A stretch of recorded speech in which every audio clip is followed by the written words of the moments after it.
નમસ્કાર મિત્રો, આજનો એક લીટીનો સંદેશ શ્લોકથી. વૃક્ષારોપણમ ભૂમિપૂજનમ ભવતી. વૃક્ષારોપણ કરવાથી ભૂમિપૂજન થાય છે.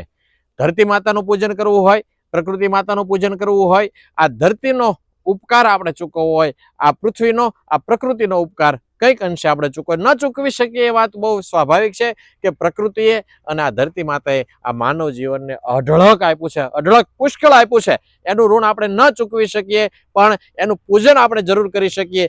ભૂમિ પૂજન તમારે કરવું હોય, આ ધરતી માતાને પૂજન અર્ચન કરવું હોય, તો એનો રસ્તો શું? તો એનો એક જ સારોમાં સારો વિકલ્પ એટલે વૃક્ષારોપણ. વૃક્ષારોપણમ ભૂમિપૂજનમ ભવતી. વૃક્ષારોપણ કરવાથી ધરતી માતાનું પૂજન થાય છે. આવા શ્લોક, આવી વાત તમારી પાસે છે, અમને કોમેન્ટ કરીને જણાવો. આ પ્લેટફોર્મ પરથી તમારા નામથી અમે રજૂ કરીશું. ખૂબ ખૂબ આભાર. સદભાવના વૃદ્ધાશ્રમ રાજકોટનો સમગ્ર ભારતભરમાં 150 કરોડ વૃક્ષો વાવવાનો સંકલ્પ.